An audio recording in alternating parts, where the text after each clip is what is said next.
Assalamualaikum warahmatullahi wabarakatuh. Apa kabar sahabat Al-Fatah yang dimuliakan Allah? Semoga kita dalam keadaan sehat, dilimpahkan rezekinya, dan diberikan keberkahan dunia dan akhirat. Amin ya rabbal alamin.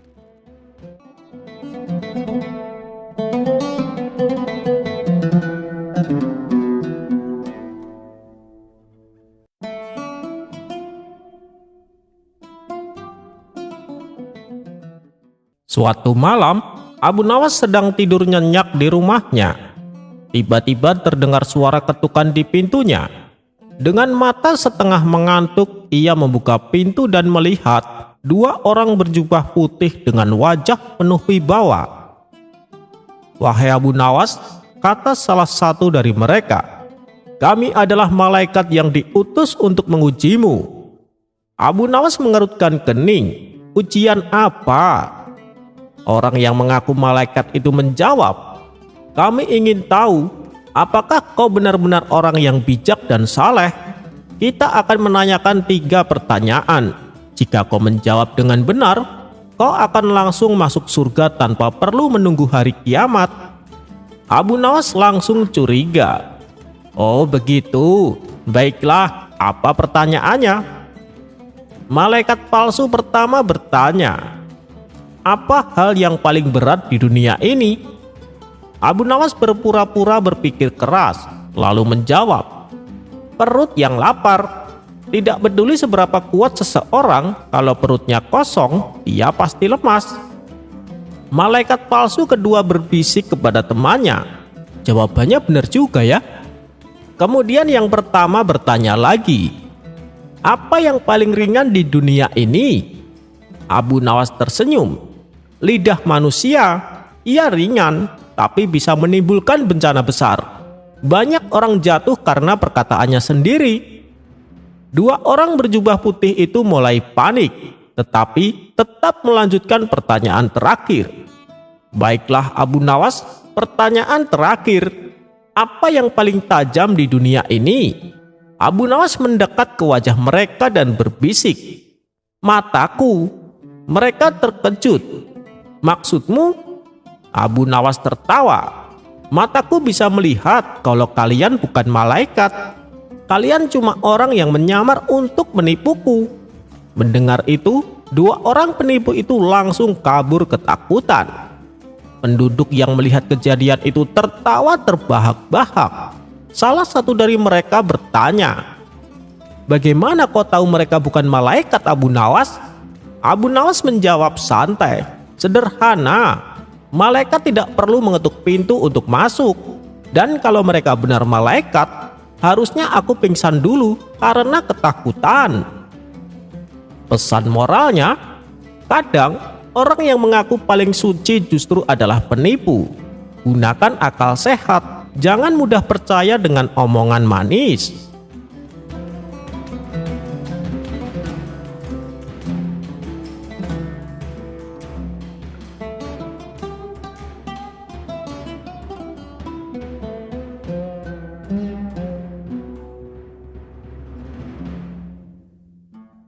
Pada suatu pagi di kerajaan, raja mengalami masalah besar.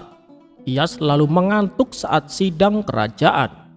Para penasehat istana sudah mencoba segala cara, dari membacakan puisi keras-keras hingga memukul gong di dekat telinganya. Namun raja tetap menguap sepanjang hari. Karena sudah tidak tahan dengan ngantuknya, Baginda Raja pun mengumumkan sayembara. Siapapun yang bisa membuat tetap terjaga saat sidang akan diberi hadiah emas yang berlimpah.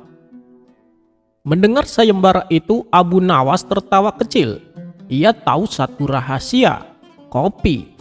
"Aha, aku punya cara yang lebih ampuh dari gong kerajaan," katanya sambil menggiling biji kopi yang ia bawa dari perjalanan jauhnya. Namun ia tak mau sekedar membuat raja terjaga. Abu Nawas ingin sedikit bermain-main dengan kelicikannya. Di hadapan raja, Abu Nawas membawa secangkir kopi hitam pekat. Asapnya mengepul, aromanya menggoda. Setelah berada di hadapan Baginda Raja, Abu Nawas berkata, Baginda, ini bukan sekedar minuman, ini adalah ramuan mata elang. Hanya raja-raja agung yang boleh meminumnya, kata Abu Nawas dengan ekspresi serius. Raja mengangkat alisnya. Ramuan mata elang, kenapa aku belum pernah mendengarnya? Abu Nawas mendekat dan berbisik. Karena ini rahasia besar Baginda. Minuman ini akan membuat Baginda Raja tidak pernah ngantuk lagi. Tapi ada efek sampingnya. Efek samping apa? Tanya Raja dengan penasaran. Siapapun yang meminumnya tidak akan bisa tidur sebelum menyelesaikan pekerjaannya. Jika Baginda punya pekerjaan yang belum selesai, Baginda akan terus terjaga selamanya. Mendengar itu Raja tercengang. Wah, berarti ini ramuan sakti. Aku akan mencobanya. Tanpa ragu, Raja meneguk kopi itu. Dalam sekejap matanya terbuka lebar. Ia merasakan energi luar biasa mengalir di tubuhnya. Hebat, aku tidak mengantuk sama sekali, seru Baginda Raja. Para penasehat yang melihat kejadian itu mulai panik. Mereka tahu bahwa Raja punya banyak pekerjaan yang belum diselesaikan. Jika benar ramuan itu membuat Raja tak bisa tidur sebelum semua pekerjaannya tuntas, artinya Raja akan terus bekerja tanpa henti. Singkat cerita, seharian penuh Raja menandatangani dokumen, mendengarkan laporan, bahkan membaca ulang semua hukum kerajaan. Malam pun tiba, tapi Raja masih segar bugar. Penasehat kerajaan pun mulai panik. Baginda, sudah malam, tidurlah, kata penasehat istana. Aku tidak bisa, aku masih punya banyak pekerjaan, kata Raja sambil terus menulis. Hari kedua berlalu, tapi Raja tetap terjaga. Hari ketiga, lingkaran hitam mulai muncul di bawah matanya, tapi ia masih tetap bekerja. Penasehat istana akhirnya berlutut di hadapan Abu Nawas. Tolong Abu Nawas, Baginda tidak bisa tidur. Bagaimana cara menghilangkan efeknya? Abu Nawas hanya tertawa. Mudah saja, beri Baginda Raja secangkir susu hangat. Seperti yang dikatakan Abu Nawas, penasehat istana pun memberikannya. Dan dalam waktu 5 menit, Raja langsung tertidur pulas. Pada keesokan harinya, Raja terbangun dan langsung memanggil Abu Nawas. Katakan padaku, apakah kau menipuku? Ramuan mata elang itu hanya kopi biasa. Abu Nawas tersenyum lebar. Baginda benar, tapi lihatlah sisi baiknya. Kopi membuat Baginda Raja tetap terjaga untuk bekerja, dan susu membuat Baginda Raja tertidur nyenyak. Dari kejadian itu, Baginda Raja tahu bahwa solusi tidak selalu harus ajaib, kadang cukup sederhana. Raja pun terdiam sejenak, lalu tertawa terbahak-bahak. Abu Nawas, kau benar-benar cerdik. Baiklah, aku akan memberimu hadiah emas. Bukan karena ramuan ajaibmu, tapi karena kebijaksanaanmu. Dan sejak hari itu, kopi menjadi minuman wajib di kerajaan. Dan Abu Nawas, ia menjadi legenda tidak hanya sebagai orang paling cerdik, tetapi juga sebagai penemu kopi pertama di kerajaan.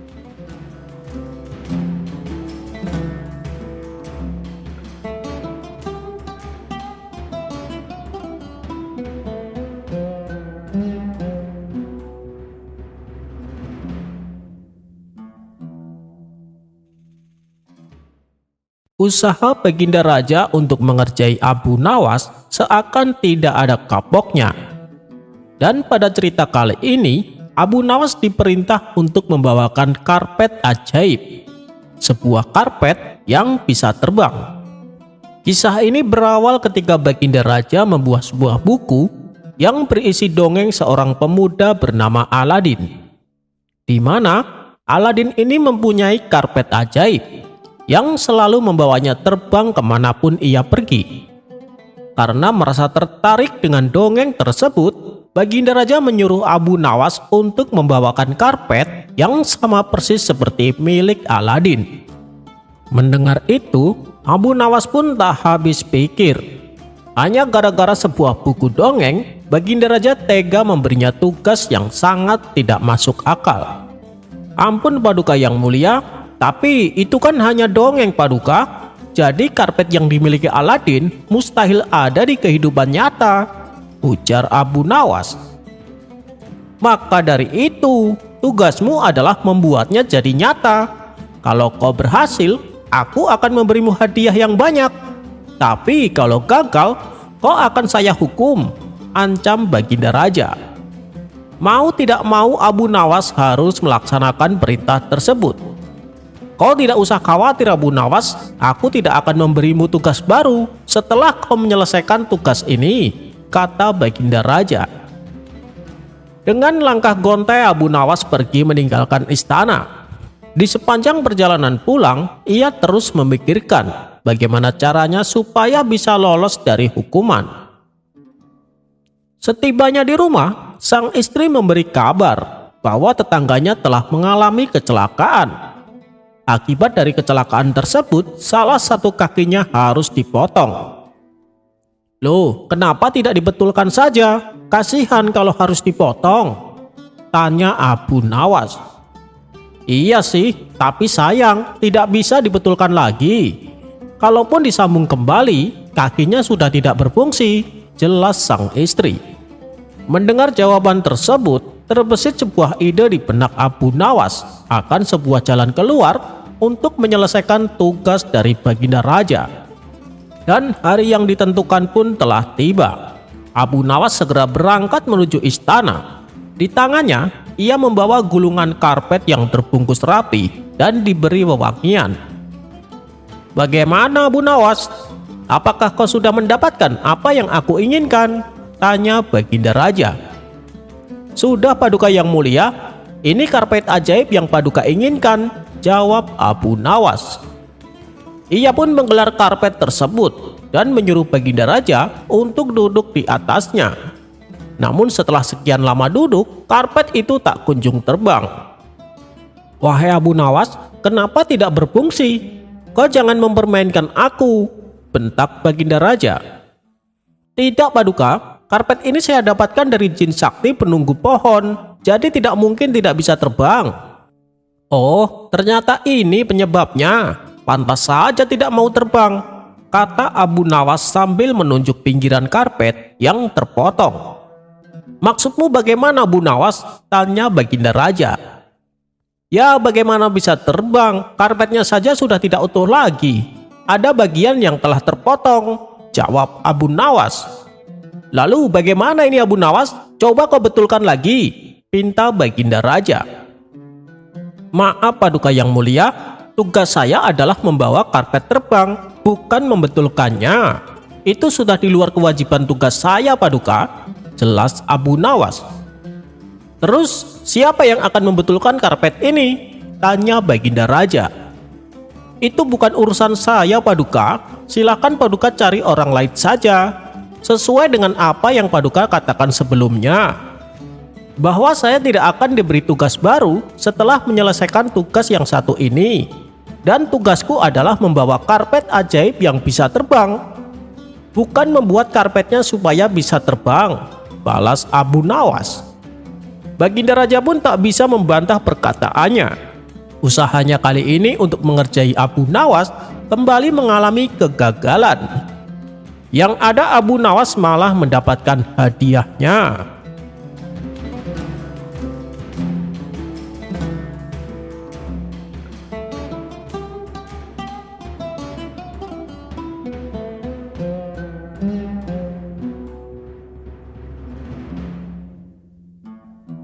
Diceritakan, ada seorang pemuda yang soleh. Dia rajin beribadah dan mengikuti majelis ilmu setiap selesai sholat maghrib. Ketekunannya dalam beribadah serta menuntut ilmu membuat sang iblis tidak menyukainya. Berbagai macam cara godaan yang dilakukan iblis tidak membuat si pemuda terperangkap masuk ke dalam jebakannya. Ia tetap rajin mengikuti majelis ilmu setiap sehabis sholat maghrib. Hingga suatu saat iblis memakai cara tipu muslihat yang luar biasa. Ia menyamar sebagai malaikat di hadapan si pemuda. Kala itu saat si pemuda hendak menunaikan sholat maghrib, iblis yang menyamar sebagai malaikat mencegatnya di tengah jalan. "Wahai pemuda, maukah kau ikut aku?" kata iblis menawarkan. Si pemuda merasa takjub melihat makhluk di depannya yang sangat bercahaya. "Siapa kamu?" tanya si pemuda. "Saya malaikat yang diutus oleh Allah untuk membahagiakanmu," jawab iblis mencoba menggodanya. Maka semakin takjublah si pemuda. "Kemanakah engkau akan membawaku?" tanya si pemuda. "Aku akan mengajakmu berjalan-jalan ke dalam surga, karena engkau pemuda yang sering tekun menghadiri majelis ilmu dan beribadah. Sudah sepantasnya engkau mendapatkan keistimewaan ini," jawab iblis laknatullah. Kali ini si pemuda masuk dalam perangkap tipu daya iblis. Ia pun dibawa oleh iblis ke suatu tempat yang disulapnya seperti surga.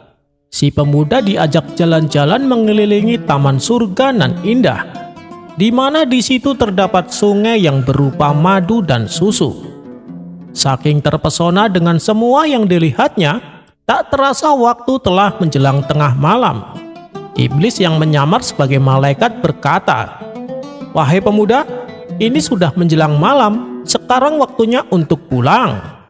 Iblis pun mengantarkan pemuda sampai di depan rumahnya. Sebelum berpisah, pemuda itu berkata, "Sebenarnya aku masih belum puas berada di surga. Maukah engkau mengajakku lagi?" tanya si pemuda. Iblis pun menjawab, "Aku bisa mengajakmu setiap hari sebelum waktu maghrib, tapi ada syaratnya. Kamu tidak boleh menceritakan hal ini kepada siapapun." "Baik, saya tidak akan menceritakan kepada siapapun," kata si pemuda berjanji. Esok harinya, menjelang waktu maghrib, iblis yang menyamar jadi malaikat kembali menjemput si pemuda dan mengajaknya ke dalam surga khayalan tipu daya iblis. Dan begitulah seterusnya, sampai si pemuda kini tak lagi mengikuti jamaah maghrib dan menghadiri majelis ilmu. Suatu hari gurunya mendatangi rumah si pemuda untuk menanyakan keadaannya. "Wahai anakku, mengapa kini engkau tak lagi menghadiri majelis ilmu? Apakah engkau sedang sakit?" tanya gurunya.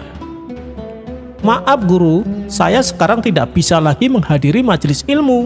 Saya bisa menghadirinya kalau selain ba'da waktu maghrib," jawab si pemuda. Sang guru yang mampu membaca isi batin si pemuda mulai curiga, tapi ia tetap tersenyum. "Apa alasanmu tidak bisa hadir?" tanya gurunya kembali. "Maaf, saya tidak bisa mengatakan karena ini rahasia. Aku sudah berjanji untuk tidak menceritakan kepada siapapun," jawab si pemuda. "Wahai anakku, aku ini gurumu, ceritakanlah kepadaku," pinta gurunya. Si pemuda akhirnya bercerita bahwa setiap menjelang maghrib, ia diajak oleh malaikat masuk ke dalam surga. Mendengar itu sang guru hanya tersenyum meskipun ia tahu bahwa yang mengajak si pemuda bukanlah malaikat, melainkan iblis laknatullah. Tapi sang guru tidak langsung menceritakan yang sesungguhnya.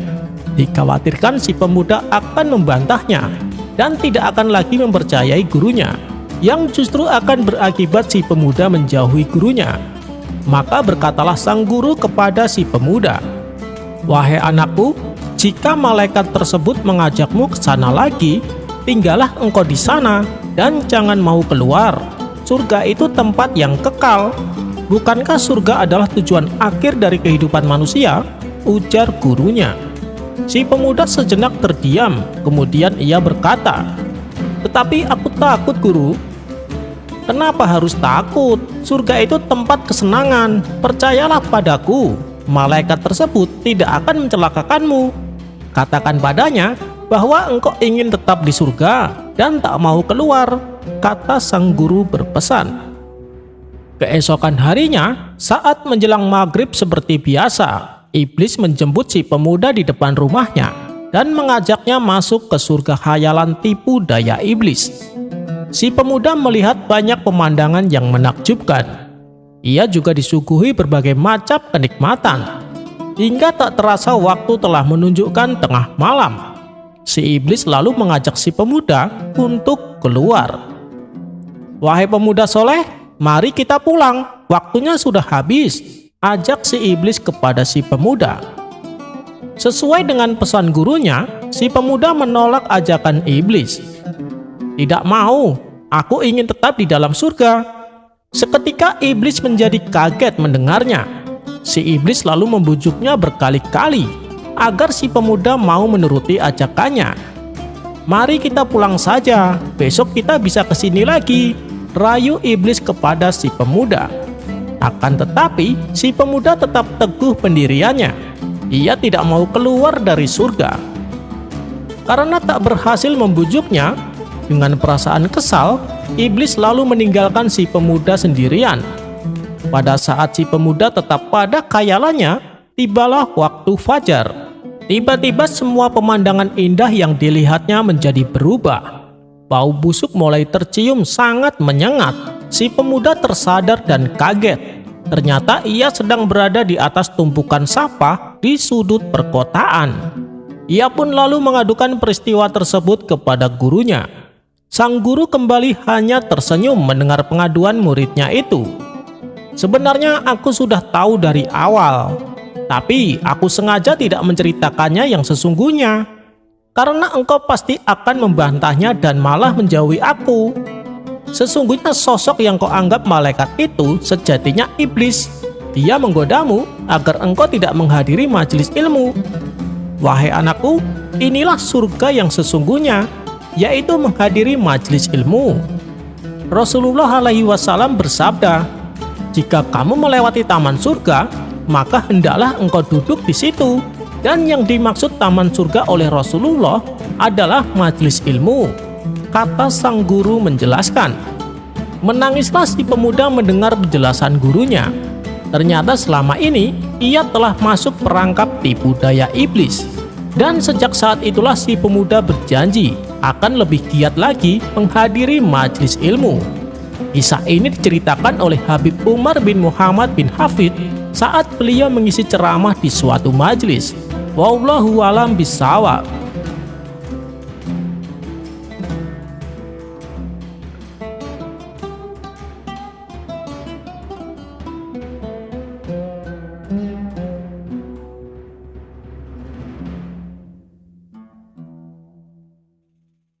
Diceritakan, Baginda Raja belusukan ke pasar-pasar dengan menyamar sebagai orang biasa. Tujuannya adalah untuk memahami kondisi yang sedang dihadapi oleh rakyatnya. Dan saat sedang berkeliling pasar, Baginda Raja melihat Abu Nawas tengah duduk di warung bersama kawan-kawannya. Masih dalam keadaan menyamar, Baginda Raja melewati di hadapan mereka. Abu Nawas yang tak menyadari kehadiran rajanya tersebut terlihat serius berbicara dengan kawan-kawannya. Harun itu tidak dapat dipercaya. Ucapannya penuh kebohongan. "Jangan sampai kalian tertipu olehnya," kata Abu Nawas. Mendengar hal itu, Baginda Raja sangat murka. "Kurang ajar Abu Nawas, ternyata di belakang saya dia menjelek-jelekan saya, bahkan menyebut namaku tanpa gelar raja," gerutu Baginda Raja. Tapi karena tak ingin penyamarannya terbongkar, Baginda Raja menahan emosinya. Ia pun memutuskan untuk pulang ke istana. Dan keesokan harinya, Baginda Raja perintahkan beberapa pengawal untuk menangkap Abu Nawas.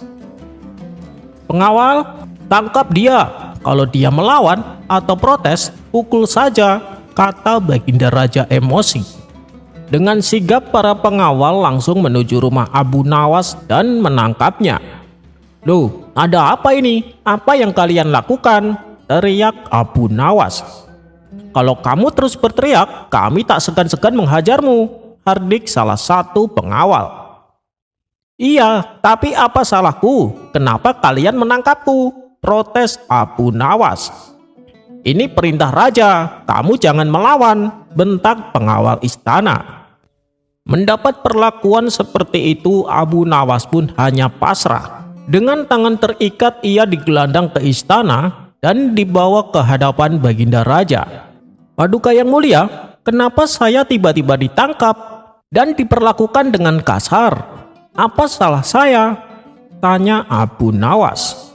Diam kamu Abu Nawas, masukkan dia ke dalam penjara sekarang juga, perintah Baginda Raja kepada pengawal.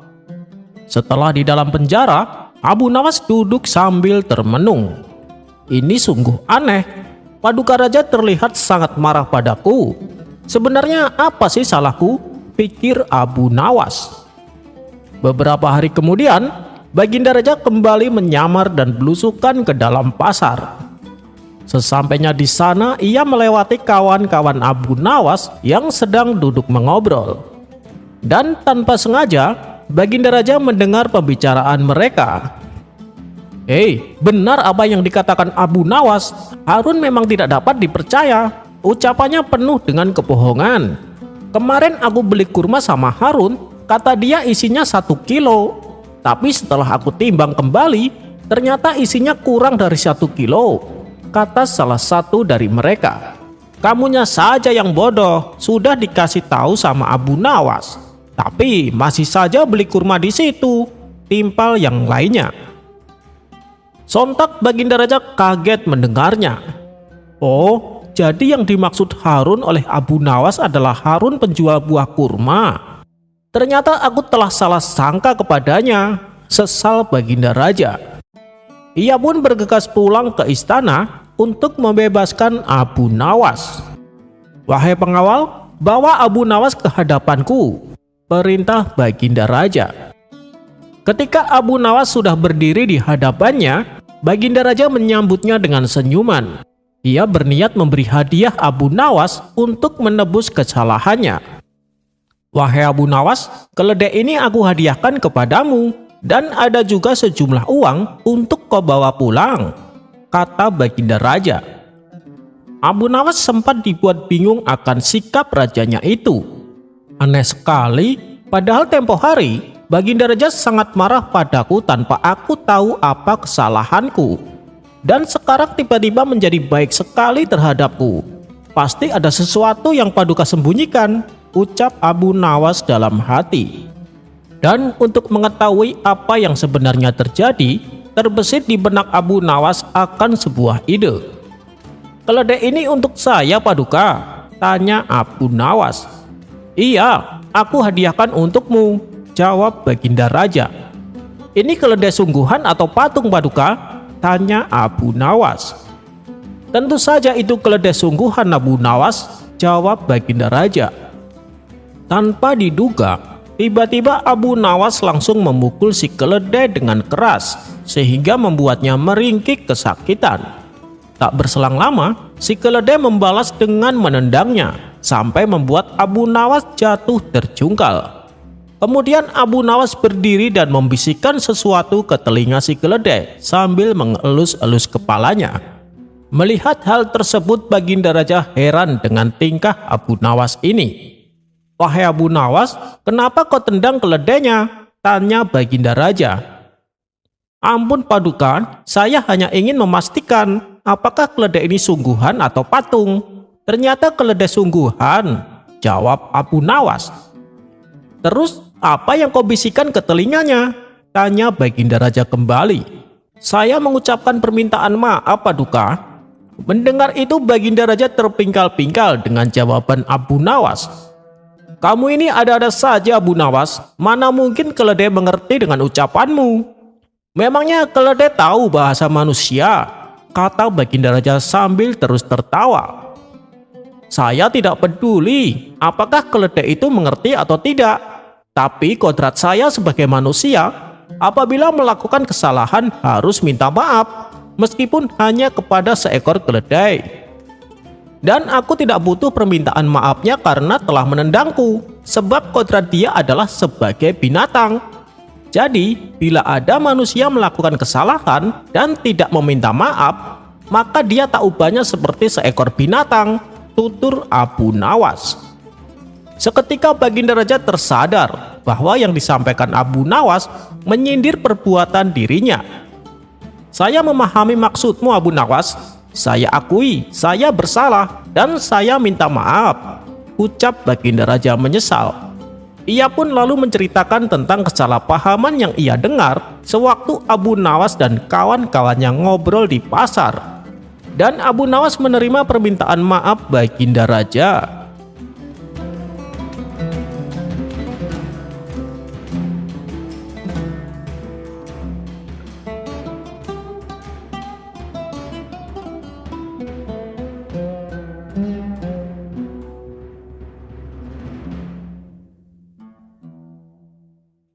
Di suatu pagi yang cerah, Abu Nawas dan kawan-kawannya tampak berkumpul bersama di sebuah warung. Mereka bercerita tentang banyak hal.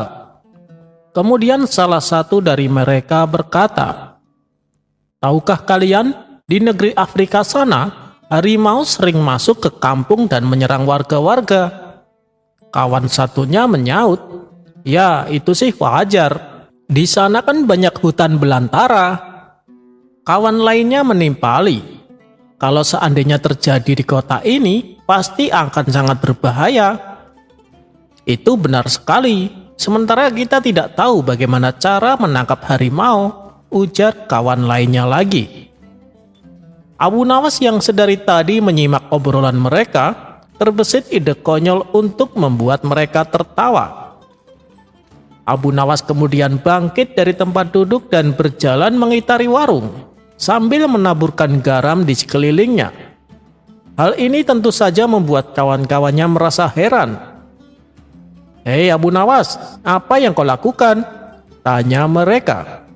"Aku ingin agar kalian tidak khawatir lagi," jawab Abu Nawas. "Tidak khawatir? Maksudmu bagaimana, Abu Nawas?" tanya mereka bingung. "Dengan menaburkan garam ini, maka harimau tidak akan berani datang ke kampung kita. Dan kalian tidak usah merasa khawatir," jelas Abu Nawas. "Memangnya garam bisa mengusir harimau?" tanya mereka kembali. "Tentu saja bisa, dan sangat efektif," jawab Abu Nawas penuh percaya diri. "Tapi kan di kampung kita tidak ada harimau, Abu Nawas," balas mereka. "Nah, tuh kan berhasil. Harimau jadi tidak ada," celetuk Abu Nawas. Sontak mereka pun tertawa terpingkal-pingkal dengan ulah konyol Abu Nawas ini.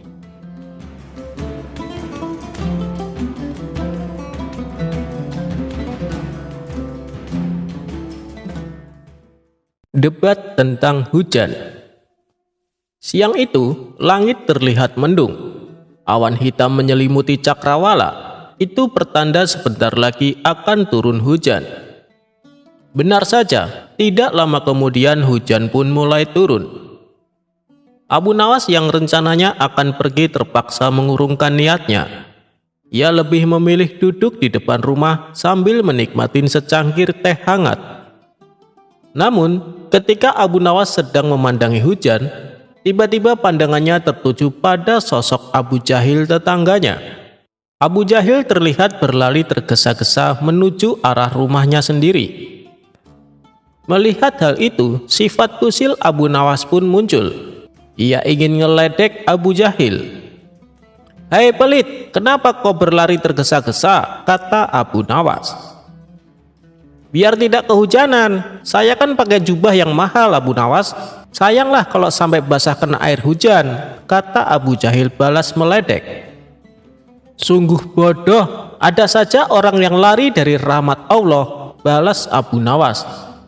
"Tak mau kalah, maksudmu apa Abu Nawas? Siapa yang lari dari rahmat Allah?" tanya Abu Jahil tidak terima.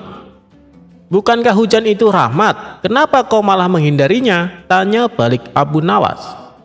Mendengar itu, Abu Jahil tidak bisa berkata apa-apa. Ia kemudian masuk ke dalam rumah dan menutup pintunya dengan keras. Sementara Abu Nawas tertawa terkekeh-kekeh melihat kelakuan Abu Jahil. Beberapa hari kemudian, ketika Abu Nawas sedang nongkrong di warung, ia merasakan gelagat sebentar lagi akan turun hujan. Ternyata dugaan Abu Nawas tepat. Rintik gerimis mulai turun dari langit. Ia pun teringat cucian baju di rumahnya yang sedang dijemur. Terpaksa ia berlari dengan tergesa-gesa agar secepatnya tiba di rumah. Kebetulan saat itu Abu Jahil sedang duduk di depan rumah. Melihat Abu Nawas berlari tergesa-gesa di tengah gerimis, Abu Jahil berteriak kepadanya, "Hei Abu Nawas, apakah kau lupa dengan ucapanmu tempo hari? Jangan lari dari rahmat Allah, jangan pula menghindarinya," kata Abu Jahil ngeledek Abu Nawas. "Siapa yang lari dari rahmat Allah? Justru aku menghormatinya. Aku lari cepat-cepat agar tidak menginjak rahmat Allah dengan kakiku," balas Abu Nawas. Mendengar jawaban tersebut, muka Abu Jahil menjadi kecut. Niatnya mau meledek, malah ia sendiri yang kembali kena. Kurang ajar Abu Nawas, ada saja jawabannya. Batin Abu Jahil menahan emosi. Setelah Abu Nawas mengambil jemuran bajunya, ia pun duduk di depan rumah sambil memakan daging kambing. Dan ternyata Abu Jahil masih duduk di depan rumahnya sendiri. Melihat Abu Nawas makan daging kambing, Abu Jahil kembali meledek. "Hei Abu Nawas, jangan kebanyakan makan daging kambing, nanti cepat terkena darah tinggi," teriak Abu Jahil. "Saya kira Allah lebih tahu mana yang sedang terkena penyakit darah tinggi," balas Abu Nawas cengengesan. Jawaban Abu Nawas tersebut spontan membuat Abu Jahil bertambah emosi. Ia pun langsung masuk ke dalam rumah dan kembali menutup pintunya dengan keras.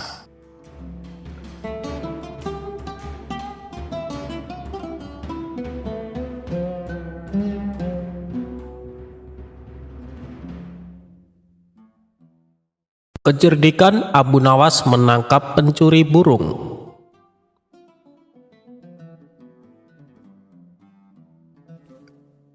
Pada suatu hari, Abu Nawas bertamu ke rumah sahabatnya yang bernama Hamid.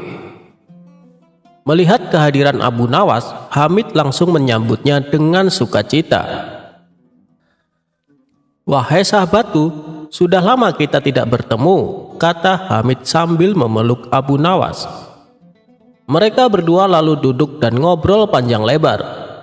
Di sela-sela obrolannya, Abu Nawas melihat burung milik Hamid yang berada di dalam sangkar. "Wah, sekarang kamu suka pelihara burung ya, Mid? Burungnya bagus sekali," tanya Abu Nawas. "Ya Abu, sekedar untuk mengusir kejenuhan.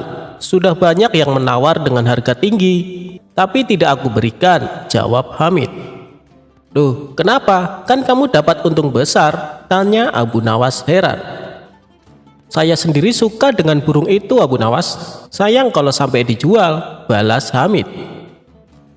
Setelah waktu menjelang sore, Abu Nawas pun pamit pulang kepada sahabatnya. "Jangan sungkan-sungkan, seringlah main ke sini ya Abu Nawas," ucap si Hamid. "Insya Allah sahabatku," balas Abu Nawas. Beberapa hari kemudian, burung si Hamid hilang dicuri. Hal itu membuat Hamid sedih.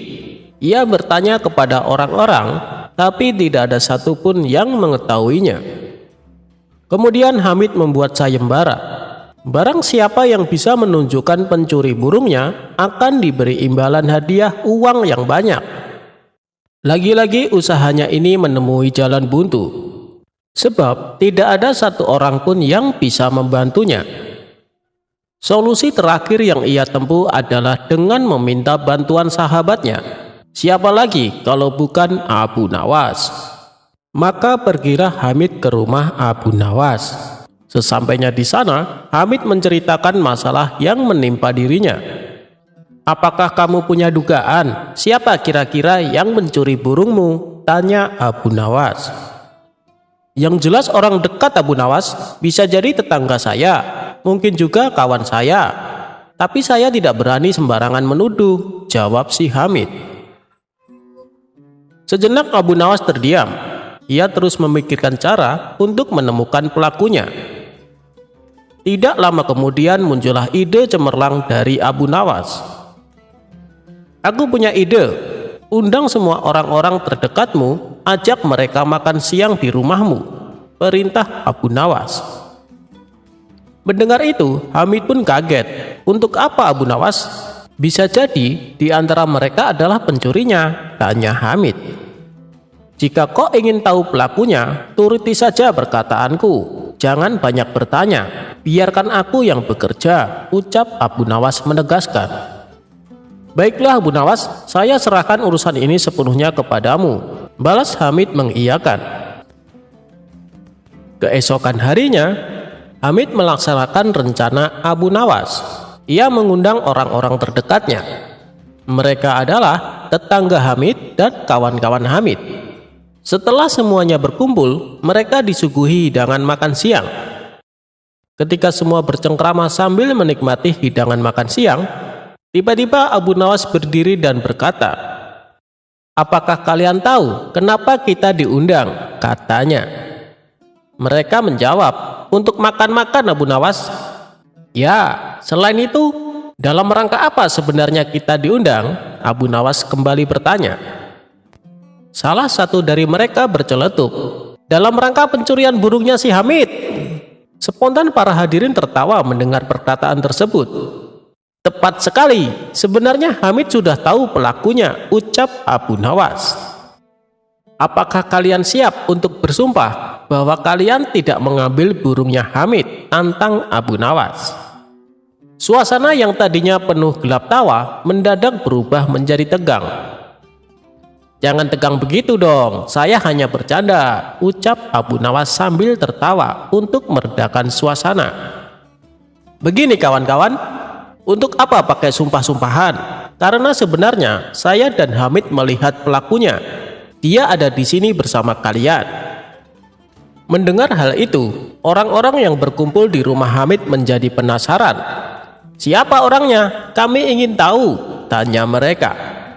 "Tidak perlu aku sebutkan, nanti biar aku yang akan bicara kepadanya di lain waktu," tutur Abu Nawas. Jawaban Abu Nawas membuat mereka tidak terima. Mereka protes dan berkata, "Tidak bisa Abu Nawas, kami harus mengetahuinya sekarang juga. Kami akan menghukum dan mengusirnya." Situasi pun semakin memanas, dan ini sesuai dengan rencana Abu Nawas. "Tidak perlu kalian lakukan itu, cukup dia merasakan kepanikan dan rasa takut saja," balas Abu Nawas berpura-pura meredakan suasana.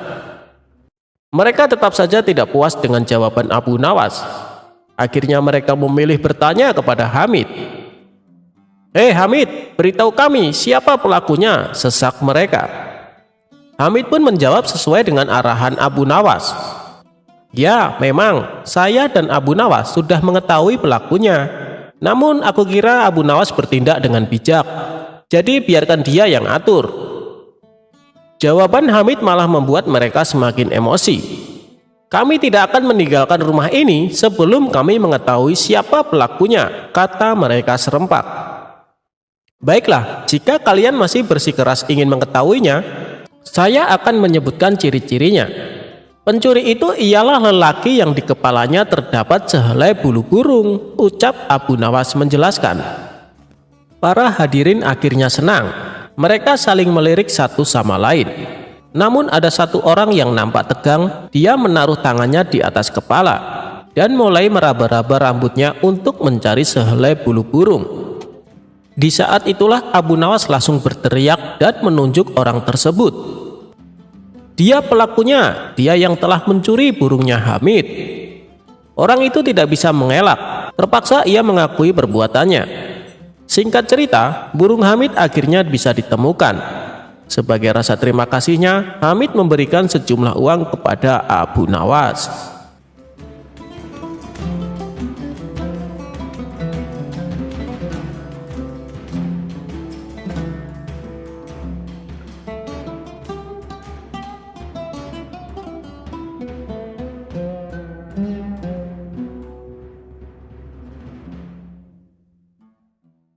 Melototnya saja membuat orang lari ketakutan, padahal Abu Nawas sedang sakit gigi.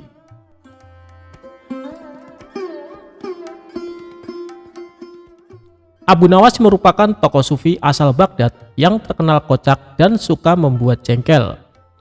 Ada kalanya dia juga merasakan jengkel dengan kelakuan orang-orang di sekitarnya.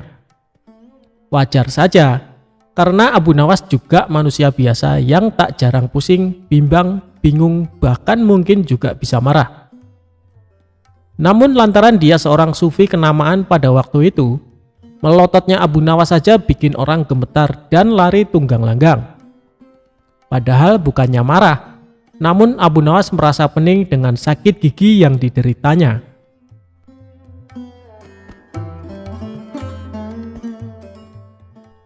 Dikisahkan ada seorang penggembala yang mempunyai masalah dengan pendengaran alias tuli. Namun meski ia tuli sejak lahir, ia tak pernah mengeluh dengan kekurangannya itu. Kegiatan sehari-harinya adalah membawa domba-domba gembalanya di sebuah padang rumput berbukit yang tak jauh dari rumahnya. Pada suatu hari, saat ia sedang mengembalakan domba-dombanya, si gembala tuli merasakan sakit perut. Ia sudah tak kuat menahan untuk buang air besar dan terpaksa harus memutuskan pulang ke rumah untuk membuang hajat. Bak Dayung bersambut. Di tengah-tengah kegalauannya antara harus pulang ke rumah dengan rasa khawatir lantaran harus meninggalkan domba gembalaannya, tiba-tiba ia melihat ada seorang yang tak jauh darinya sedang menyabit rumput. Ia pun menghampirinya dan berkata, "Hai kawan, tolong jaga domba-domba ini ya, dan tolong awasi jangan sampai ada yang berkeliaran hingga tersesat. Aku akan pulang ke rumah sebentar untuk buang air besar," kata penggembala. Diketahui pemotong rumput tersebut ternyata juga tuli.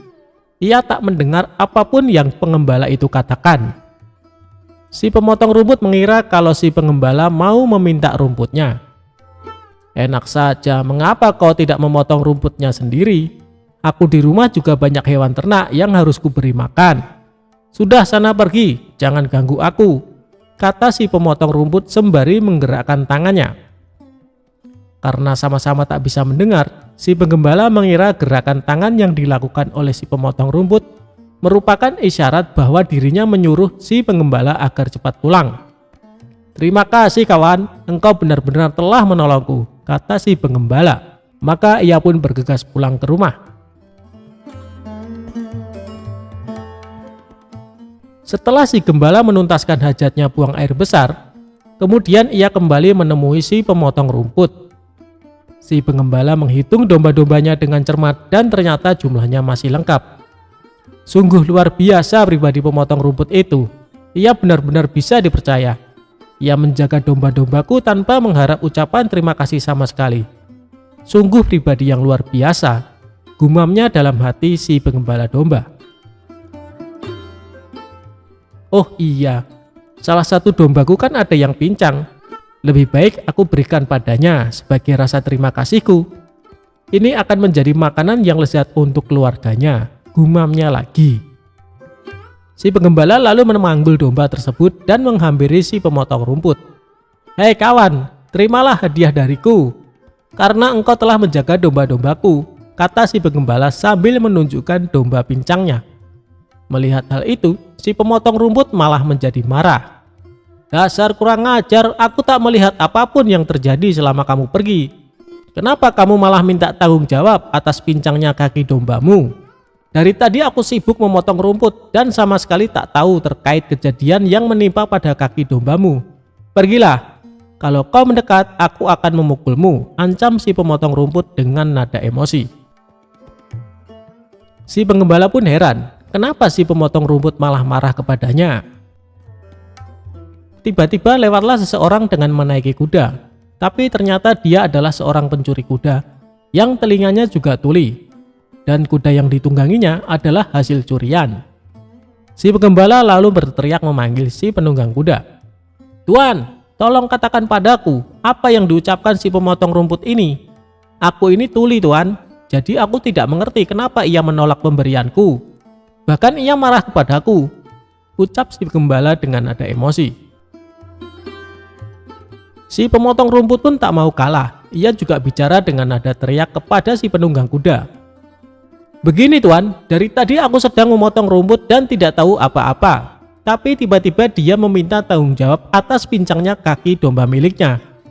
Jelas saja saya marah dituduh seperti itu, ucap si pemotong rumput dengan nada marah juga. Si penunggang kuda kemudian turun dari kudanya dan menghampiri keduanya karena ia jauh. Ia mengira si pemotong rumput dan si pengembala kambing sedang memarahinya karena telah mencuri kudanya. Iya benar, aku memang barusan mencuri kuda.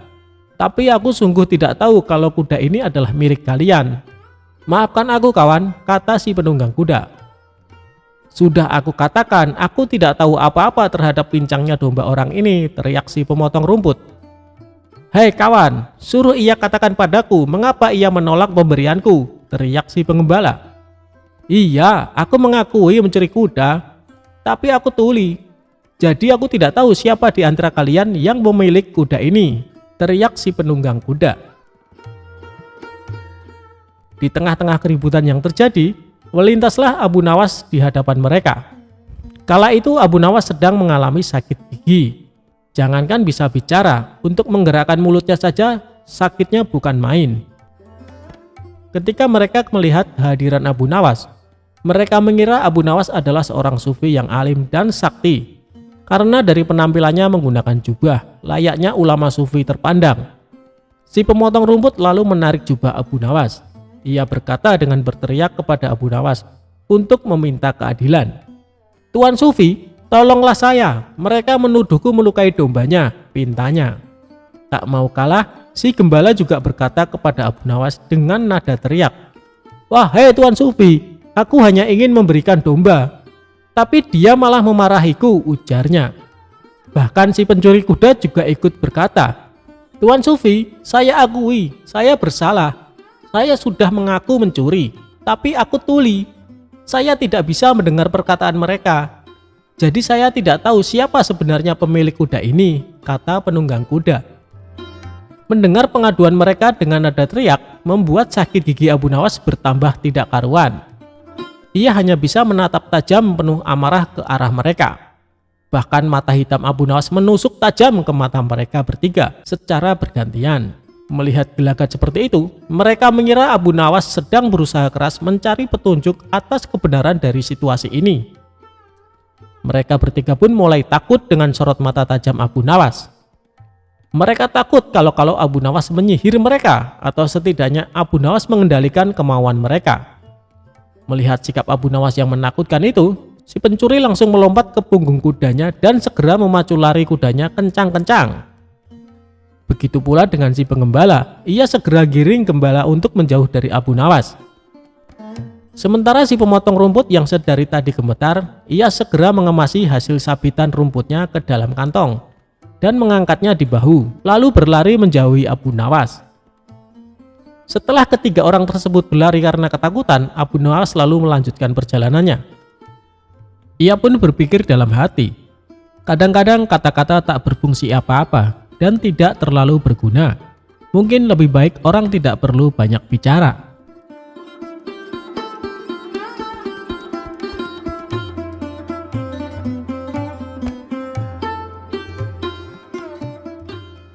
Abu Nawas memberi upah untuk pencuri barang belanjaannya.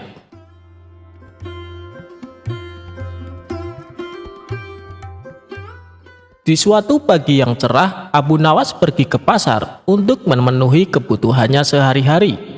Sebab semalam ia mendapati barang-barang kebutuhan di rumahnya sudah habis. Terlihat Abu Nawas sangat sibuk memilih bahan-bahan kebutuhan di pasar.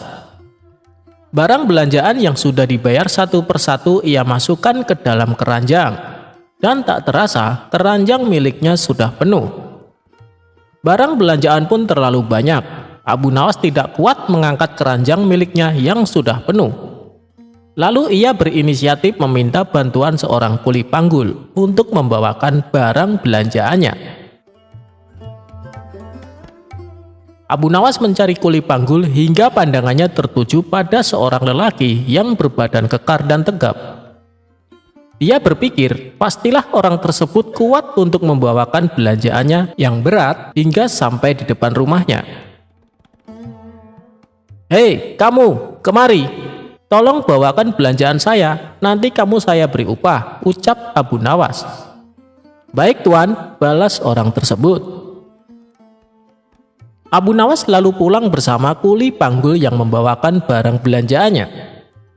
Abu Nawas berjalan di depan kuli panggul, sekalian menunjukkan arah menuju tempat tinggalnya. Abu Nawas terlalu asik berjalan dengan santai sampai ia tidak menyadari kalau si kuli panggul sudah tidak berjalan di belakangnya. Kuli panggul tersebut kabur membawa barang belanjaan milik Abu Nawas. Seminggu pun berlalu. Abu Nawas mencoba mengikhlaskan dan melupakan kejadian itu. Hari ini ia kembali ke pasar untuk kembali belanja kebutuhan sehari-hari. Saat ia sedang asik memilih-milih barang, tiba-tiba salah satu kawannya menghampiri. "Hei Abu Nawas, tadi aku melihat orang yang mencuri belanjaanmu tempo hari," kata teman Abu Nawas. "Mana orangnya?" tanya Abu Nawas. "Itu dia, ayo kita tangkap dan minta ganti rugi," ajak kawannya. Namun yang dilakukan Abu Nawas membuat kawannya heran. Ia justru lari dan bersembunyi di suatu warung untuk menghindari kuli panggul yang membawa lari belanjaannya tersebut. "Sebenarnya apa sih yang kamu lakukan? Kenapa malah sembunyi?" tanya temannya heran. "Begini kawan, kuli panggul itu sudah membawakan belanjaanku selama seminggu, sedangkan aku belum memberinya upah. Aku takut dia akan menagih upahnya. Pasti tujuannya ke pasar mencariku, makanya aku bersembunyi," jawab Abu Nawas. Mendengar penjelasan Abu Nawas, kawannya itu meninggalkan dan berkata, "Kamu memang aneh Abu Nawas."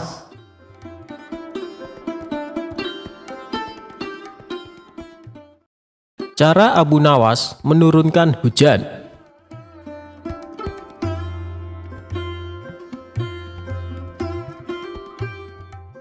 Kisahnya bermula ketika Abu Nawas melakukan kesalahan yang membuat Baginda Raja sangat marah.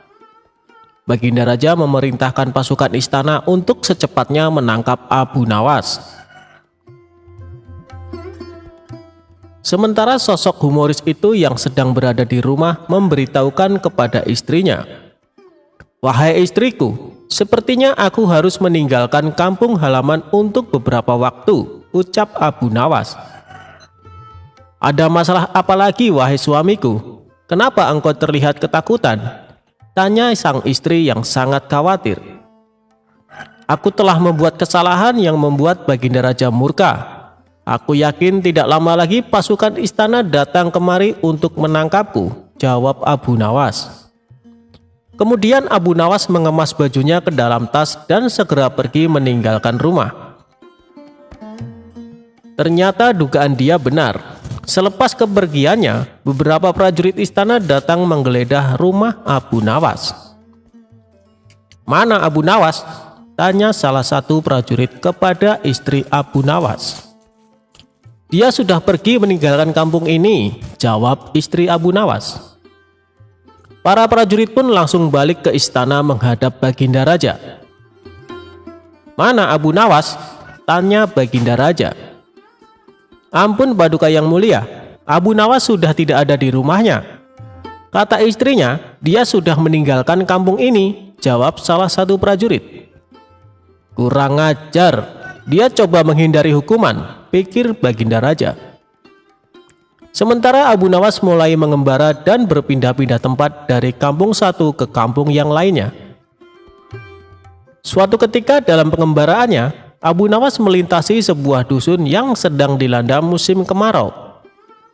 Abu Nawas yang mengenakan jubah dan sorban layaknya ulama besar sempat membuat perhatian warga. Mereka mengira Allah Subhanahu wa Ta'ala telah mengirim seorang waliullah untuk menolong dusunnya yang sedang mengalami musim kemarau.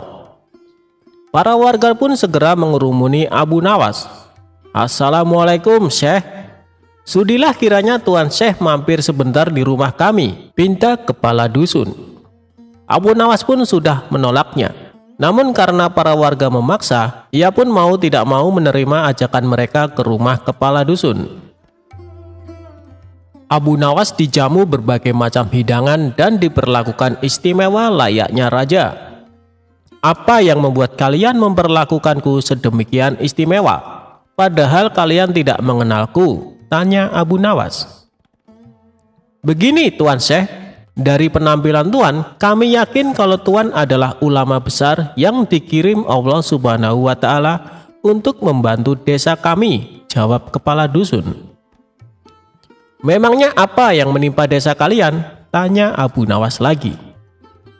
"Sudah berbulan-bulan desa kami mengalami musim kemarau, tanaman-tanaman mati, air persediaan kami tinggal beberapa ember.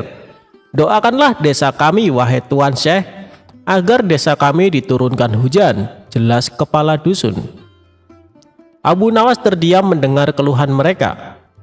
Ia juga berbulan-bulan tidak mandi dan bajunya sudah lama tidak dicuci. Padahal tujuannya ke sini untuk menumpang mandi. Beberapa lama kemudian muncullah ide cemerlang di otaknya. "Baiklah, aku akan memanjatkan doa kepada Allah supaya desa kalian diturunkan hujan. Tapi ada syaratnya," ujar Abu Nawas. "Apa itu syaratnya Tuan Syekh?" "Kami bersedia melakukannya," balas kepala dusun. "Syaratnya adalah kumpulkan semua air persediaan kalian dan ditaruh di tengah lapangan," perintah Abu Nawas. Para warga pun membawa air terakhir yang mereka miliki. Total air yang terkumpul hanya 2 ember. Kemudian air tersebut ditaruh di tengah lapangan. Abu Nawas melepas bajunya dan mencucinya dengan air di ember pertama. Sedangkan air di ember kedua dia gunakan untuk mandi. Melihat hal itu, para warga pun menjadi terkejut. "Wahai Tuan Syekh, itu air terakhir persediaan kami yang rencananya untuk minum anak-anak kami," ucap salah satu warga. Perbuatan Abu Nawas ini tentunya mengundang reaksi kemarahan warga. Ada yang mencemooh, ada yang membentak, ada pula yang menghujat.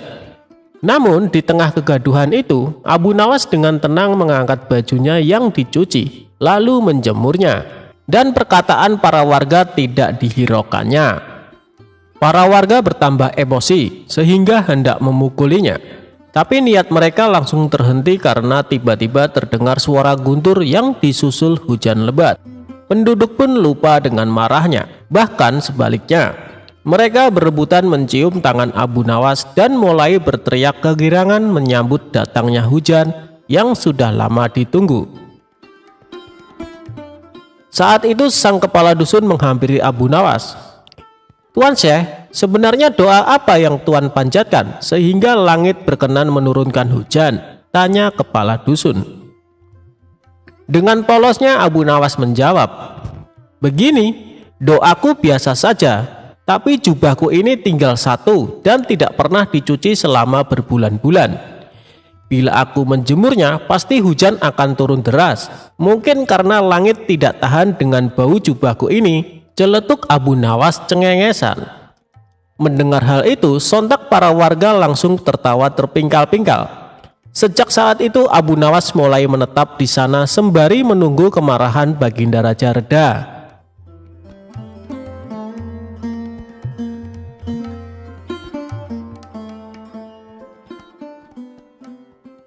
Jangan pernah menitipkan uang dengan Abu Nawas jika tidak mau rugi.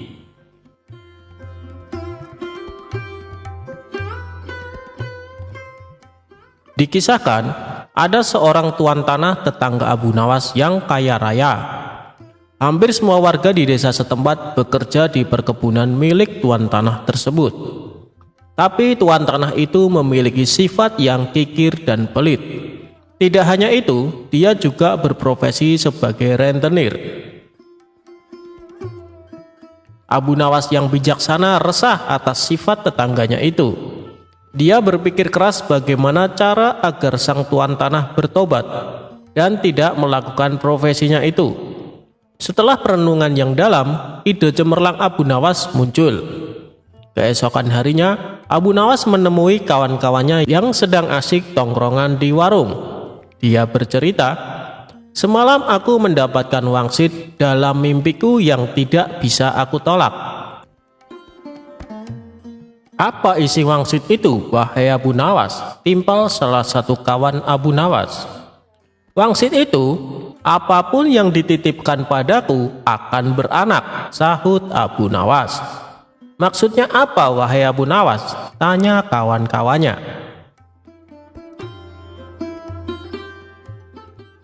Ketika kalian menitipkan benda seperti ayam kepadaku, maka dalam beberapa hari akan beranak dan bertambah. Begitupun ketika kalian menitipkan uang atau aku meminjam uang kepada kalian. Beberapa hari kemudian uang itu akan beranak dan bertambah, kata Abu Nawas. Sebagian kawan percaya, sebagian kawan lainnya tidak percaya. Mereka berpikir ini akal bulus Abu Nawas agar bisa meminjam uang. Aku akan menitipkan 1 ekor kambing padamu nanti sore, kata salah satu kawan. Aku akan menitipkan 2 dinar uang kepadamu, timpal kawan yang lainnya. Ternyata setelah 5 hari berlalu, kambing dan uang yang dititipkan kepada Abu Nawas benar-benar beranak. Dari kambing 1 ekor dikembalikan menjadi 5 ekor. Begitupun uang yang dititipkan. Dari 2 dinar dikembalikan menjadi 5 dinar. Berita kehebatan Abu Nawas ini tersebar luas ke penduduk desa. Berita itu sampai pada telinga tuan tanah yang pelit dan berprofesi sebagai rentenir. Suatu hari, tuan tanah bersama para pengawalnya mendatangi rumah Abu Nawas. Dia menanyakan, "Wahai Abu Nawas, adakah keperluan yang kamu butuhkan kepadaku? Katakan saja. Nanti aku bantu, jangan sungkan-sungkan." "Maaf tuan tanah, sepertinya saat ini saya tidak sedang membutuhkan apa-apa," kata Abu Nawas. "Baiklah, nanti kalau kamu perlu apa-apa, datanglah kepadaku, jangan sungkan-sungkan," timpal tuan tanah dengan senyum yang ramah. Kemudian berlalu meninggalkan Abu Nawas.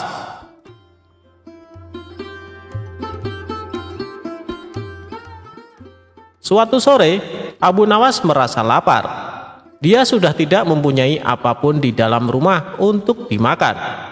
Kemudian dia teringat tuan tanah dan rencananya dulu. Abu Nawas langsung mendatangi rumah tuan tanah. Dia meminjam 3 butir telur untuk dimakan. 5 hari kemudian, Abu Nawas mengembalikan telur tersebut. Tuan tanah kaget ketika membuka bingkisan dari Abu Nawas. "Kenapa jadi 5 butir, wahai Abu Nawas?" tanya tuan tanah pura-pura tidak tahu seraya tersenyum. "Apakah tuan tidak tahu? Apapun yang dititipkan atau dipinjamkan kepadaku akan beranak dan bertambah banyak," kata Abu Nawas.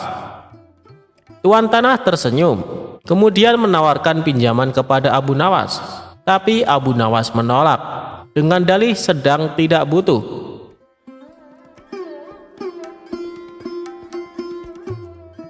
Beberapa hari kemudian, Abu Nawas kembali ke rumah tuan tanah. Abu Nawas hendak meminjam uang 1000 dinar. Jumlah itu terbilang sangat banyak. Dengan uang itu, tuan tanah bisa menggaji semua karyawan-karyawannya. Tuan tanah langsung membuka berangkas uangnya, lalu menyerahkan sejumlah uang yang dibutuhkan Abu Nawas. "Ini uangnya, wahai saudaraku," kata tuan tanah. Abu Nawas langsung pulang ke rumah. Pada sisi lain, tuan tanah sedang berkhayal uangnya akan kembali berlipat-lipat di kemudian hari.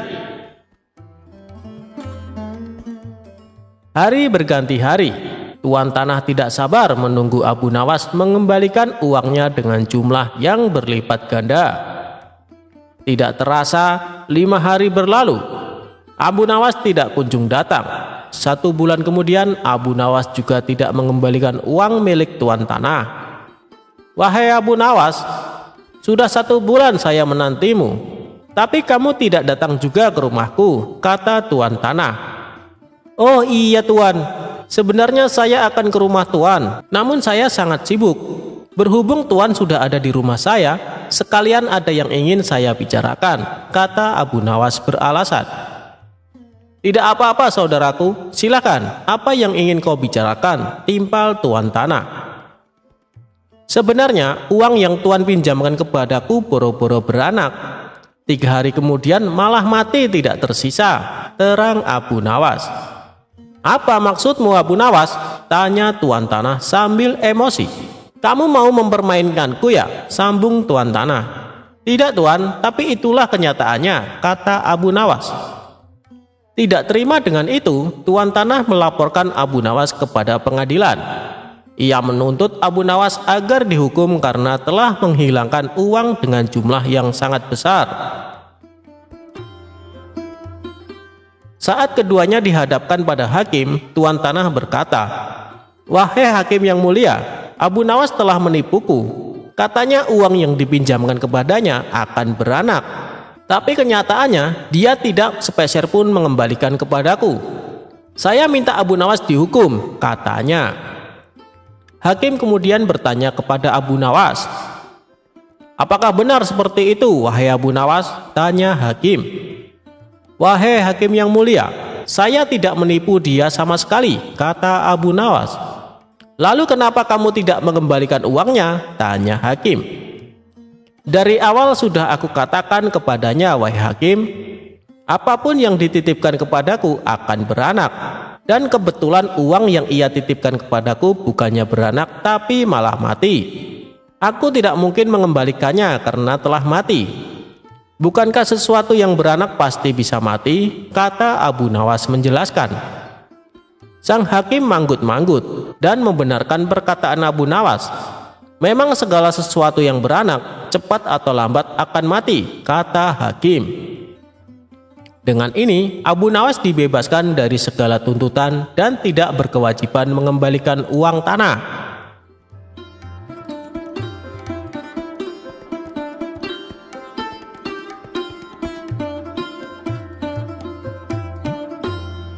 Abu Nawas sayembara bawa air laut tawar. Kisah Abu Nawas kali ini berawal dari Baginda Raja yang memiliki seorang menteri kepercayaan dan senantiasa mendampingi. Menteri itu bernama Abu Jahal. Namun kepercayaan yang diberikan Baginda Raja sering dimanfaatkan oleh Abu Jahal untuk memperkaya diri. Terkadang ia meminta upeti kepada rakyat dengan mengatasnamakan Baginda Raja. Hal ini tentu saja membuat Abu Nawas geram, tapi tidak berani mengadukannya ke Baginda Raja. Sebab dengan kedudukan yang dimiliki, Abu Jahal bisa saja memutarbalikkan fakta dan menuduh Abu Nawaslah pelakunya.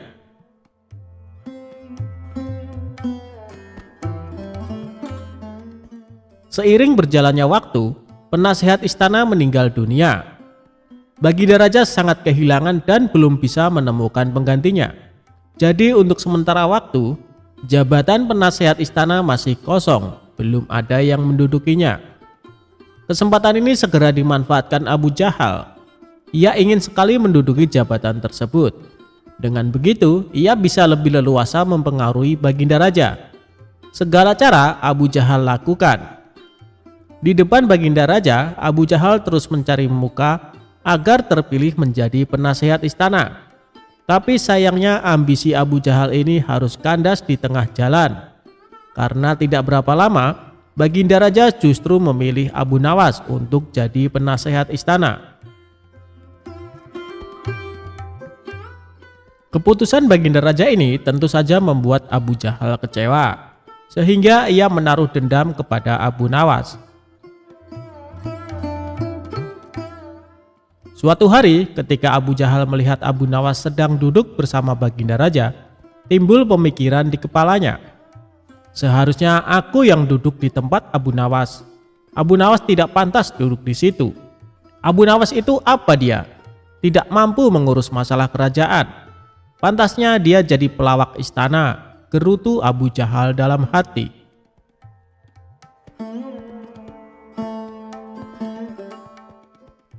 Merasa kecewa dengan keputusan Baginda Raja, Abu Jahal lalu menyampaikan keberatan. Pada suatu hari, saat Baginda Raja sedang duduk sendirian di singgasananya, Abu Jahal menghadap dan berkata, "Ampun Paduka yang mulia, hamba izin menghadap Baginda Raja." Baginda Raja terkejut melihat Abu Jahal yang tiba-tiba menghadapnya. "Ada apa, Abu Jahal? Apa yang ingin kau sampaikan?" tanya Baginda Raja. "Ampun Paduka yang mulia, hamba rasa Abu Nawas tidak pantas menjabat sebagai penasihat istana. Karena menurut hamba, dia tidak tahu apa-apa soal negara. Abu Nawas itu apa keahliannya? Cuma melucu," tutur Abu Jahal. "Tapi bukankah Abu Nawas terkenal cerdas? Dia juga seorang yang jujur," ujar Baginda Raja.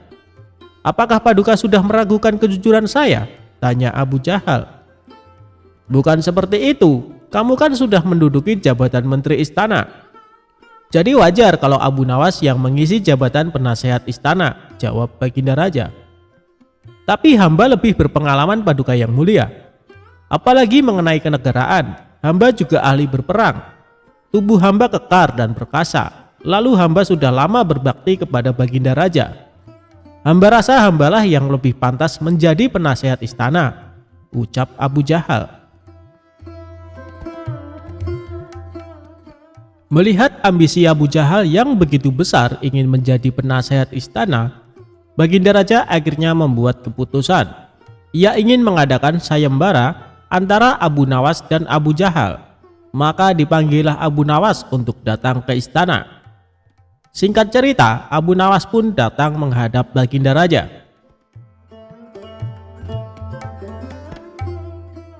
"Ampun Paduka yang mulia, ada gerangan apa memanggil hamba?" tanya Abu Nawas. "Hei Abu Nawas, Abu Jahal sangat menginginkan jabatan penasehat istana. Dia minta supaya jabatanmu diganti olehnya. Tapi aku juga tidak mungkin memecatmu begitu saja. Biar adil, maka aku putuskan akan mengadakan sayembara untuk kalian berdua. Siapa yang jadi pemenangnya, maka dialah yang berhak menjadi penasehat istana," jelas Baginda Raja. Sejenak Abu Nawas terdiam dan berpikir, Abu Jahal pasti punya rencana busuk. Jangan sampai dia jadi penasehat istana. Bisa-bisa rakyat makin tertindas oleh kelakuannya, pikir Abu Nawas. "Ampun Paduka yang mulia, kalau boleh tahu sayembara apa yang hendak diberikan?" tanya Abu Nawas. "Aku ingin masing-masing dari kalian membawakan 1 gentong air laut, tapi yang rasanya tawar," perintah Baginda Raja. Abu Nawas dan Abu Jahal langsung terkejut mendengar permintaan Baginda Raja yang aneh itu. "Sekarang pulanglah kalian berdua dan besok kembali ke sini dengan membawa air laut yang rasanya tawar," kata Baginda Raja melanjutkan. Sesampainya di rumah, Abu Nawas terus memikirkan dan mencari tahu keberadaan laut yang airnya tawar. Mana ada air laut yang rasanya tawar? Orang secerdik apapun tidak akan bisa melakukannya, pikir Abu Nawas. Sementara itu Abu Jahal mulai berbuat curang. Ia memasukkan air sumur ke gentong untuk dibawanya ke istana. Baginda Raja pasti percaya meskipun aku berkata bohong, karena aku tahu aku adalah menterinya yang paling dipercaya, kata Abu Jahal dalam hati.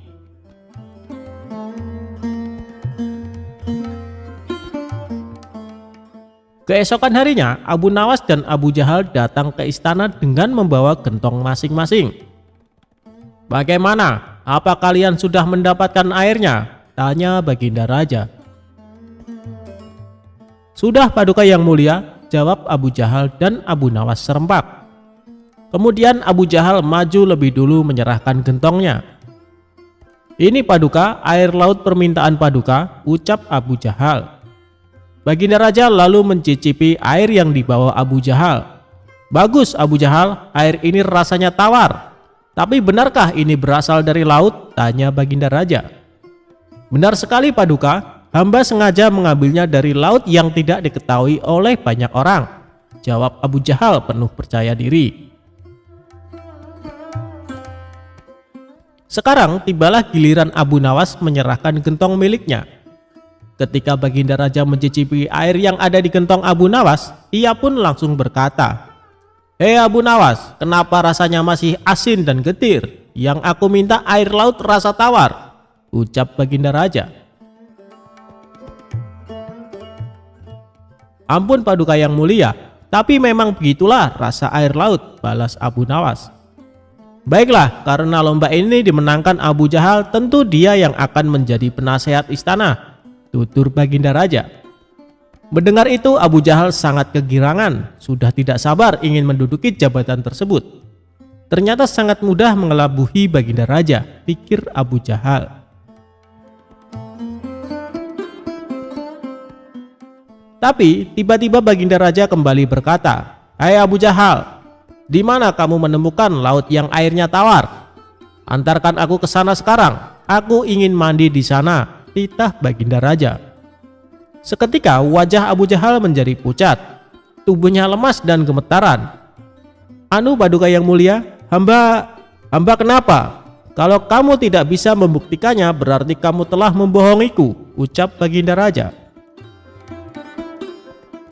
"Ampun Paduka yang mulia, air yang hamba bawa memang bukan air laut, tapi air dari sumur," kata Abu Jahal ketakutan. "Kamu lancang Abu Jahal, kamu kira aku anak kecil yang mudah dikelabui? Karena kamu telah berani berbohong, maka sebagai hukumannya kamu bukan hanya gagal jadi penasehat istana, tapi juga akan dipecat dari menteri. Kamu juga harus menjalani hukuman penjara," bentak Baginda Raja. Kemudian Baginda Raja memerintahkan beberapa pengawal untuk menangkap Abu Jahal dan memasukkannya ke penjara. Kini tinggallah Abu Nawas di hadapan Baginda Raja. "Hei Abu Nawas, bukankah kamu terkenal cerdik? Bisa saja kamu membohongiku, dan dengan kecerdikanmu itu kamu tentu bisa menutupi kebohonganmu. Tapi kenapa tidak kau lakukan?" tanya Baginda Raja. "Ampun Paduka yang mulia, hamba memang cerdik, tapi hamba bukan pembohong. Secerdik apapun manusia, tidak akan ada yang bisa mengubah rasa air laut menjadi tawar," terang Abu Nawas. "Kamu benar Abu Nawas, itulah orang yang saya cari untuk menduduki jabatan sebagai penasehat istana. Cerdik dan jujur," kata Baginda Raja tersenyum puas.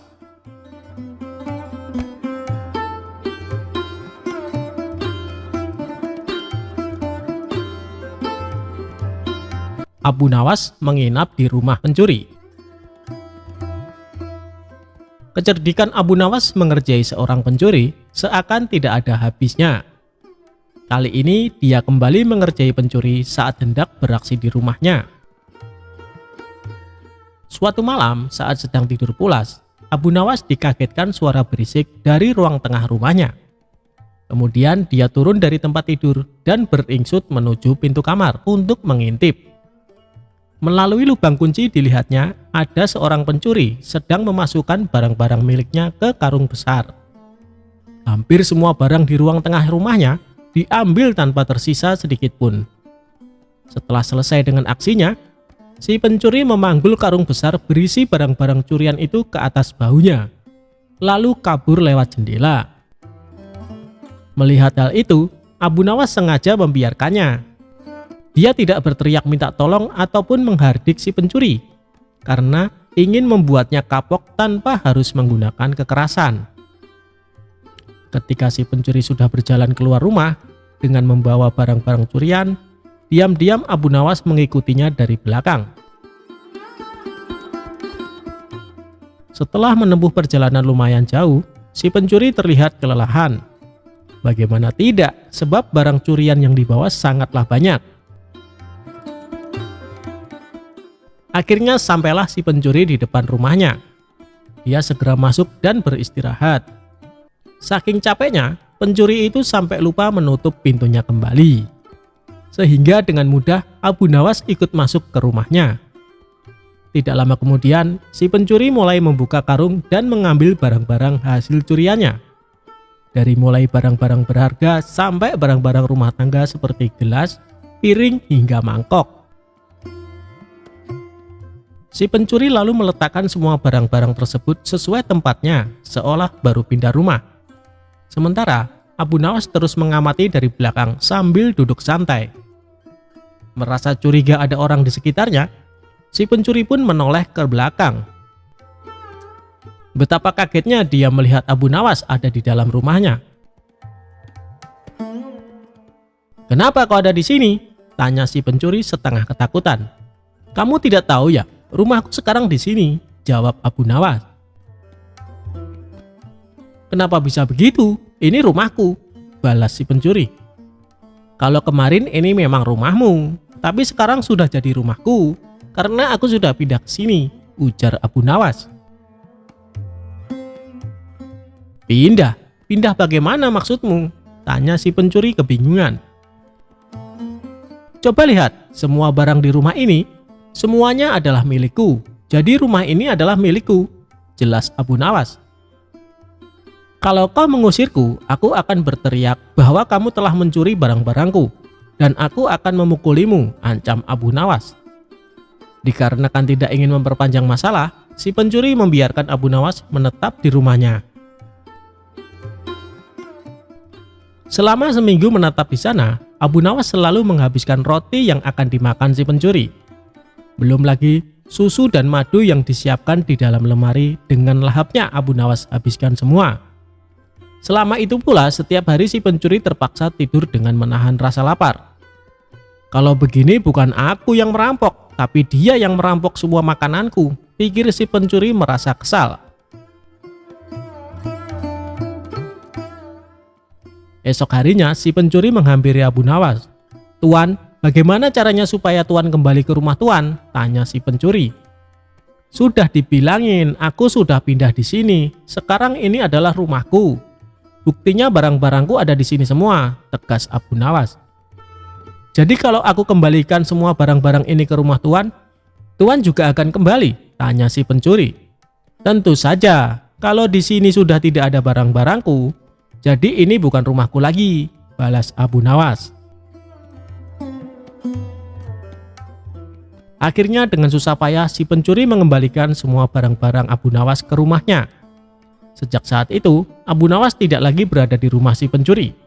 Si pencuri pun tobat dan kini menjadi lebih tenang. Ia tidak ingin lagi berurusan dengan Abu Nawas.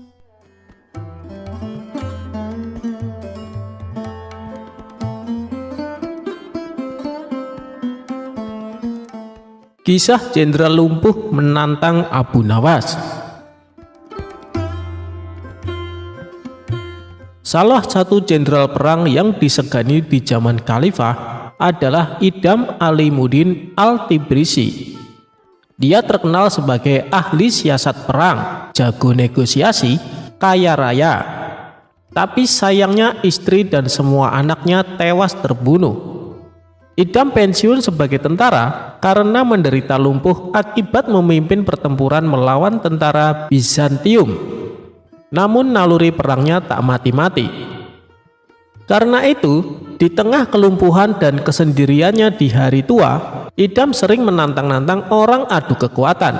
Bukan kekuatan fisik, tapi kekuatan pikiran. Tampaknya dia ingin tetap dikenang sebagai tokoh paling cerdik dan pintar di Baghdad.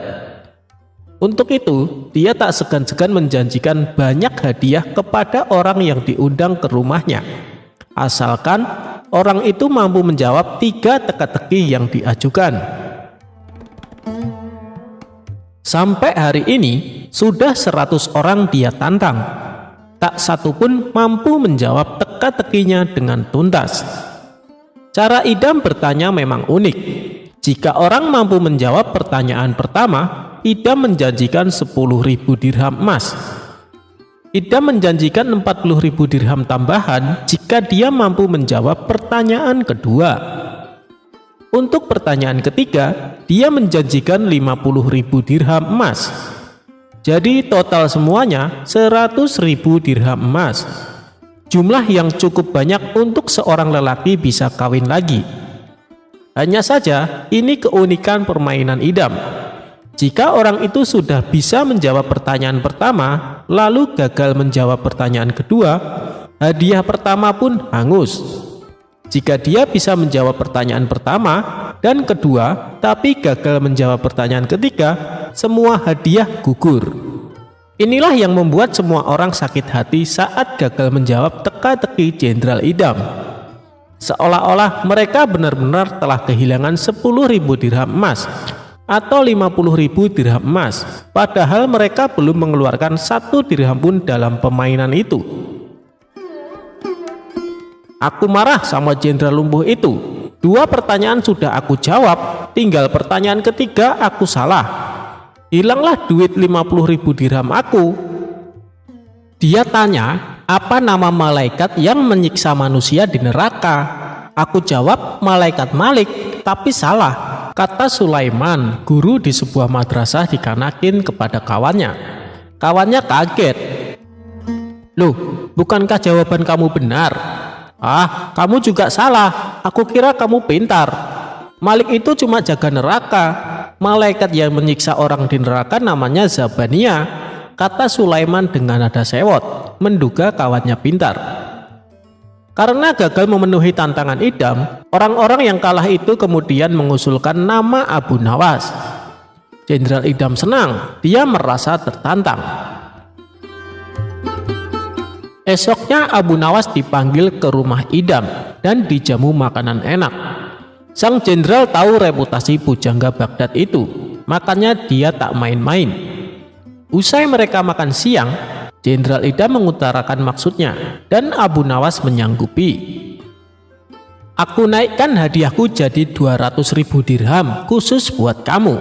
Tapi dengan syarat, jika kamu tak dapat menjawab 3 pertanyaanku, kamu harus berpidato di depan umum mengakui bahwa akulah pujangga paling pintar di Baghdad.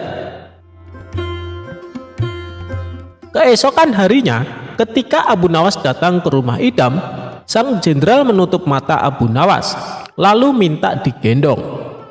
Dengan mata tertutup dan menggendong jenderal lumpuh, Abu Nawas berjalan menuruti perintah idam. Demi 200.000 dirham emas dan reputasi sebagai pujangga cerdik, Abu Nawas menuruti saja tantangan gila itu. Setelah Abu Nawas berjalan 5 km, idam menyuruh Abu Nawas berhenti lalu bertanya, Abu Nawas, tahukah kamu pemandangan apa di depan kita? Jika kamu tahu, hadiah 20.000 dirham emas silahkan kamu ambil. Ini gila, pikir Abu Nawas. Mana dia tahu pemandangan di depannya? Bukankah matanya tertutup? Tapi dengan yakin dia menjawab pendek. Di depan kita ada peternakan onta, Tuan Jenderal. Sang jenderal kaget. Bagaimana mungkin Abu Nawas bisa menjawab dengan benar? Di depan mereka memang ada peternakan onta, tapi itu milik sang jenderal sendiri. Tidak semua orang diizinkan masuk.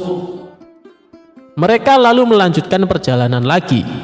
Sang jenderal tetap digendong. 1 jam kemudian, idam kembali meminta Abu Nawas berhenti lalu bertanya lagi. Abu Nawas, jika kamu bisa menjelaskan pemandangan di depan kita, 80.000 dirham emas silahkan ambil. Total jadi 100.000 dirham. Abu Nawas diam sejenak. Tapi lagi-lagi dengan nada meyakinkan dia menjawab, Tuan Jenderal, di depan kita ada sungai kecil. Di kiri kanan sungai itu banyak pohon tin dan pohon zaitun. Juga ada beberapa pohon kurma. Ini kebun yang sangat indah. Sang jenderal lagi-lagi kaget. Bagaimana mungkin Abu Nawas bisa menjawab dengan benar? Dia pasti tukang sihir, pikirnya. Di depan mereka memang ada perkebunan, tapi itu milik Baginda Raja. Hanya para jenderal dan tamu kerajaan yang bisa masuk ke sini. Jikapun Abu Nawas pernah datang ke sini, dia pasti tak bisa menduga karena perjalanan ke kebun ini berliku-liku dan menyesatkan seseorang yang matanya tertutup. Idam mulai khawatir 200.000 dirham emas miliknya bakal raib dan Abu Nawas makin terkenal. Akhirnya dia memerintahkan Abu Nawas berjalan lagi. Setelah Abu Nawas berjalan 4 jam melewati padang pasir yang sunyi dan terik, sekali lagi idam memerintahkan untuk berhenti. Dia memerintahkan Abu Nawas tak bersuara dan maju beberapa langkah pelan-pelan. Setelah agak lama Abu Nawas berdiri dan jenderal idam lama tak bersuara, akhirnya dengan berbisik sang jenderal bertanya, sambil menjanjikan tambahan 100.000 dirham emas jika jawaban Abu Nawas benar. Silahkan jawab, ada apa di depan saya? Abu Nawas tak langsung menjawab. Ia berkonsentrasi penuh, kemudian pelan-pelan dia menjawab, "Tuan Jenderal, di depan kita ada oase di tengah padang pasir. Di situ ada beberapa perempuan, semuanya bugil sedang mandi. Ada juga yang tampak bercanda dan menari-nari." Biar Jenderal Idam seperti disambar petir. Abu Nawas lagi-lagi benar, ini gila, pikir sang jenderal. Akhirnya, setelah Abu Nawas juga menikmati pemandangan indah di depannya, kedua lelaki ini kembali ke Baghdad. Sesuai janji, esoknya Idam mengumpulkan banyak orang di depan istana khalifah untuk menyerahkan 200.000 dirham emas kepada Abu Nawas. Sebelum menyerahkan hadiah yang disaksikan khalifah, Idam berpidato di depan publik menceritakan pengalaman mereka berdua. Dan terakhir dia bertanya, "Abu Nawas, bagaimana kamu bisa benar menjawab pertanyaan pertama?" "Tuan Jenderal, pertanyaannya gampang. Waktu Tuan minta saya berhenti berjalan dan bertanya pada saya, kaki saya ketika itu persis menginjak tai onta. Makanya saya tahu itu pasti peternakan onta." Baginda Raja pun tersenyum. Sang jenderal menggelengkan kepala. "Lalu, bagaimana pertanyaan kedua? Kamu bisa menjawab dengan benar juga." "Itu juga mudah, Tuan. Mata saya tertutup, tapi telinga saya mendengar suara air mengalir dan burung hasyun berkicau. Burung hasyun hanya makan biji-bijian, terutama buah tin dan zaitun. Pohon tin hanya tumbuh di pinggir sungai, makanya saya tahu itu pasti perkebunan tin dan zaitun." Baginda Raja lagi-lagi tersenyum. Sang jenderal makin terperangah. "Sekarang, bagaimana kamu bisa benar menjawab pertanyaan ketiga?" Abu Nawas terdiam sejenak, lalu menjawab, "Itu lebih mudah lagi, Tuan. Saat itu, tiba-tiba saja saya merasa seperti ada ular bergerak-gerak di punggung saya, endut-endutan," kata Abu Nawas menahan senyum. Hahaha, kali ini Baginda Raja tertawa terbahak-bahak. Memang tantangan itu terasa berat, tetapi berat bukan berarti tidak mungkin.